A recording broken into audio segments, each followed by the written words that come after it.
Boa noite a todos, que a paz do Senhor Jesus esteja com todos vocês. Eu vou ler hoje Mateus 21, a entrada triunfal de Jesus em Jerusalém.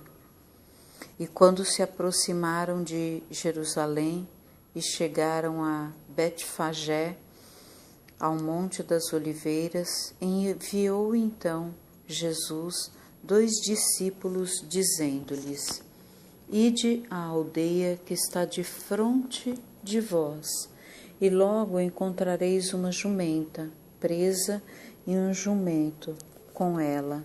Desprendei-a e trazei-amos. E se alguém vos disser alguma coisa, direis que o Senhor precisa deles, e logo os enviará. Ora, tudo isso aconteceu para que cumprisse o que foi dito pelo profeta, que diz: Dizei à filha de Sião: Eis que o teu rei aí te vem, humilde e assentado sobre uma jumenta e sobre um jumentinho, filho de animal de carga. E indo os discípulos, e fazendo como Jesus lhe ordenara, trouxeram a jumenta e o jumentinho, e sobre eles puseram as suas vestes, e fizeram-no assentar em cima. E muitíssima gente estendia as suas vestes pelo caminho, e outros cortavam ramos de árvores e os espalhavam pelo caminho. E as multidões, tanto as que iam adiante como as que o seguiam, clamavam, dizendo: Hosana ao filho de Davi, bendito que vem em nome do Senhor, hosana nas alturas. No entanto, ele, em Jerusalém, toda a cidade se alvoroçou, dizendo: Quem é este? E a multidão dizia: Este é Jesus, o profeta de Nazaré da Galileia.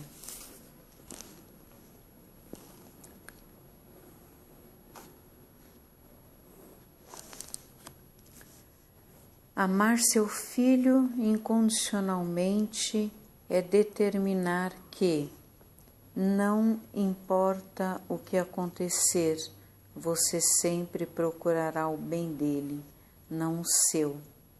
Jean Silvius.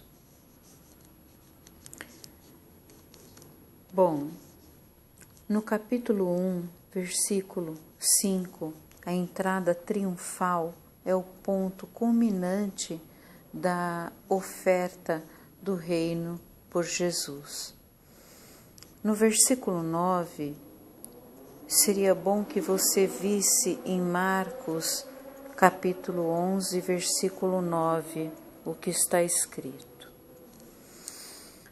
Do versículo 12 ao 13, quando as pessoas vinham prestar culto no templo, precisavam trazer animais, lenha, óleo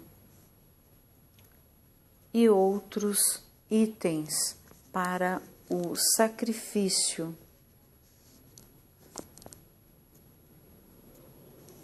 Bancas eram erguidas no templo para vender esses artigos de primeira necessidade, mas como essas mercadorias eram vendidas com a moeda do templo, as pessoas precisavam trocar o seu dinheiro. O templo, designado para ser casa de oração, havia se tornado um local de comércio, onde a troca de dinheiro e a barganha aconteciam, coisa que Jesus detestava.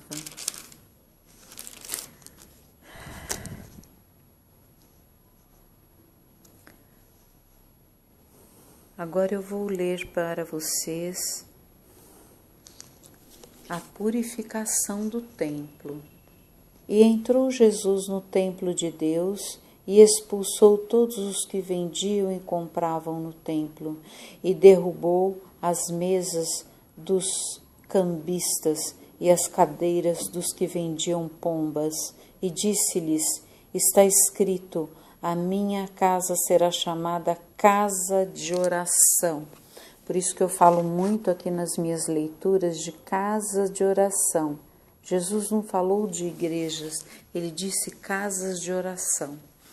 Mas vós a tendes convertido em covil de ladrões. Já quando Jesus estava aqui, ele já falou que os templos tinham se transformado em covil de ladrões. E foram ter com ele ao templo cegos e coxos, e curou-os. Vendo então os principais dos sacerdotes e os escribas as maravilhas que fazia, e os meninos clamando no templo, Hosana ao filho de Davi, indignaram-se e disseram-lhe: ouves o que estes dizem? E Jesus lhes disse: sim, nunca lestes? Pela boca dos meninos e das criancinhas de peito tiraste o perfeito louvor? E deixando-os, saiu da cidade para Betânia e ali passou a noite. Então, Jesus, ele era inconformado com o que acontecia na casa de Deus. Ele não conseguia entender por que as pessoas transformavam a casa de Deus numa casa profana, uma casa comercial, uma casa onde as crianças não eram respeitadas, né? Isso é incorreto. A figueira seca. E de manhã, voltando para a cidade, teve fome, e avistando uma figueira perto do caminho, dirigiu-se a ela e não achou nela senão folhas, e disse-lhe: nunca mais nasça fruto de ti. E a figueira secou imediatamente. E os discípulos, vendo isso, maravilharam-se, dizendo: como secou imediatamente a figueira? Jesus, porém, respondendo-lhe, disse-lhes: em verdade vos digo que, se tiverdes fé e não duvidardes, não só fareis o que foi feito à figueira, mas até, se a este monte disserdes: ergue-te e precipita-te no mar, assim será feito. E tudo o que pedirdes na oração, crendo, o recebereis. Isso é muito importante, gente. Quando você falar com Deus, fale com fé. Porque aqui, no versículo 22, Jesus fala: e tudo que pedirdes na oração, crendo, o recebereis. Então, eu aprendi isso com os meus pais desde criança. E eu lembro que um dia eu perguntei para minha mãe: mãe, o que é ter fé? E ela, com a sua simplicidade e ao mesmo tempo inteligência, disse: filha, é pedir com fé, é acreditar naquilo que você está pedindo. Isso é muito importante. No versículo 18 ao 19, a árvore, ela parecia estar produzindo figos, mas não havia frutos nela. Assim como na purificação do templo por Jesus, o tratamento que dispensou a figueira indicava a eminência do julgamento. Ou seja, se uma casa de oração de Jesus não está produzindo frutos, não está trazendo as pessoas para a igreja, não está evangelizando as pessoas, não está ensinando as boas obras de Jesus, é como a figueira que não deu figos, ela seca. Este milagre de destruição poderia ser entendido como uma parábola ilustrativa ou instrumento de ensino. Neste caso, a figueira representava Israel. A árvore, com suas folhas, aparentava frutificação, mas não carregava frutos de fato. Israel, da mesma forma, praticava a hipocrisia. Olha que forte isso aqui, gente. Praticava a hipocrisia. E por esse motivo estava para ser julgada. Jesus poderia também estar ilustrando a hipocrisia religiosa, que é o que eu acabei de falar. A hipocrisia religiosa das pessoas que acabaram de expulsar do templo. Então, tem pessoas que vão para o templo, vão para a igreja só de olho no dinheiro que podem ganhar em nome de Jesus, como o demônio, quando afrontou Jesus no deserto, falou para ele: as pessoas vão ganhar dinheiro em teu nome, vão enriquecer em teu nome. O demônio falou isso para Jesus. Então, nós temos que ter muito cuidado quando trabalhamos com a palavra de Deus, quando evangelizamos. Nós não devemos querer enriquecer usando os ensinamentos de Jesus. Os ensinamentos de Jesus, Ele nos deu de graça. Deus enviou seu único Filho para nos orientar, porque nós vivemos num mundo cruel, num mundo ruim, num mundo onde as pessoas matam, onde as pessoas fazem mal aos outros, roubam, onde as pessoas humilham as outras. E não é diferente do que era 2000 anos atrás. Então temos que pensar muito seriamente sobre isso.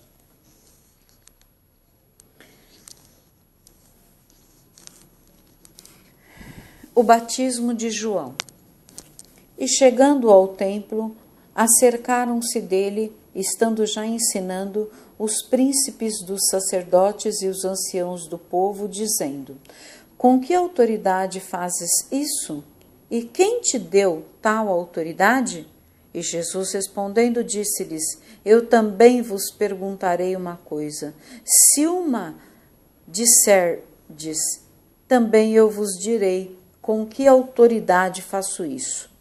O batismo de João, de onde era?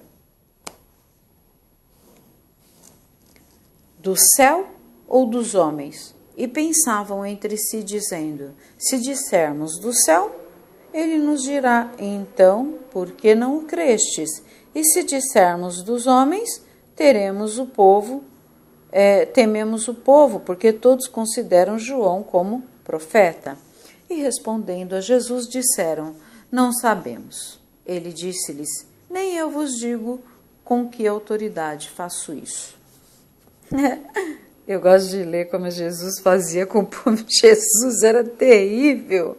Ele era terrível. Ele falava mesmo, porque ele tinha conhecimento de causa. Ele é o Filho de Deus.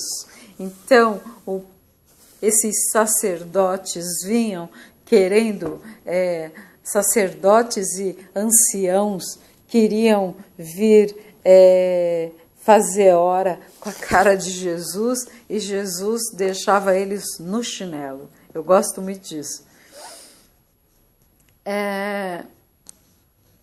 A parábola dos 2 filhos.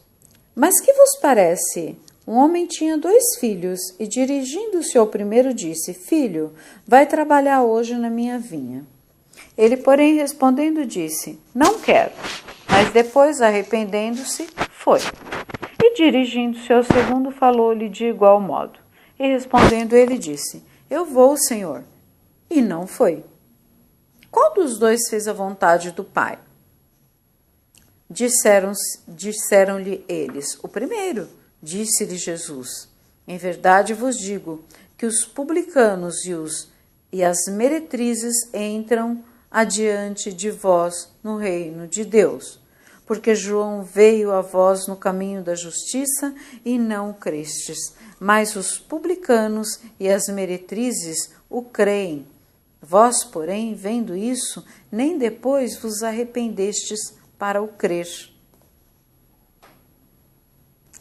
Então, olha só. Vamos raciocinar aqui, vamos refletir. Quando o pai falou com os dois filhos, o primeiro disse que não ia, mas foi. Ele fez a vontade do pai dele. O outro disse que iria, mas não foi. Então, ele não fez a vontade do pai. É isso que Jesus está tentando nos explicar aqui. Tá? Então, do versículo 28 ao 32, Jesus claramente aplicou esta parábola aos líderes religiosos que o estavam confrontando. O status do cobrador de impostos na sociedade era similar ao de uma prostituta. Jesus ensinou que os párias da sociedade poderiam, caso se arrependesse, entrar no reino, enquanto os que haviam vivido uma vida religiosa, mas não havia se arrependido, eram os verdadeiros párias. Então, vamos prestar bem atenção. Eu já falei na minha leitura anterior. Muitas vezes, quando Jesus falou que os primeiros serão os últimos e os últimos serão os primeiros, então, tem gente que vive a vida inteira dentro da igreja, mas fala mal do vizinho, da vizinha, do pastor, do padre, do dirigente espiritual, dos colegas de congregação de dentro de suas igrejas. Né? E enquanto outros falam menos, ouvem mais, prestam mais atenção nos ensinamentos de Jesus e, por isso, tende a ter um tratamento melhor, digamos assim, uma ação melhor. É por isso que Jesus ama as criancinhas, porque as crianças elas são tão puras que às vezes você está explicando uma coisa e ela vira para você e em meia dúzia de palavras ela fala, ela entendeu tudo. E os adultos não, nem sempre. E viver a vida inteira dentro de uma igreja, não que as pessoas não devam ir à igreja, tá, gente? Ou ao centro espírita, ou ao templo. Não é isso que eu estou dizendo. Eu estou dizendo que as nossas ações têm que ter qualidade. Temos que respeitar os ensinamentos de Jesus. Ok?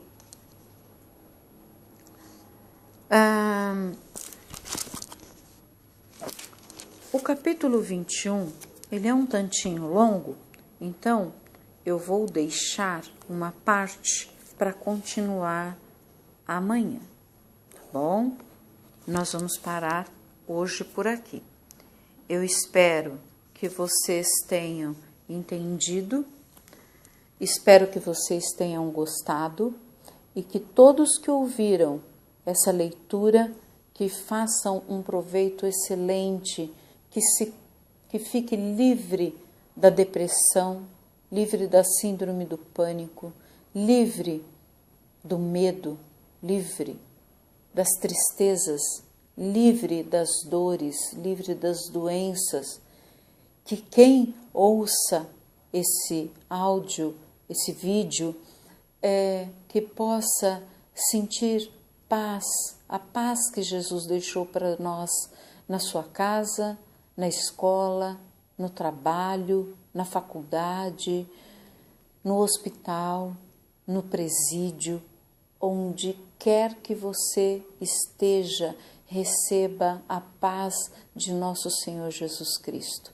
Eu peço a Deus, ao Divino Espírito Santo de Deus, a nosso Senhor Jesus Cristo, que os abençoe e os ame mutuamente. Fiquem na paz do Senhor. Amém.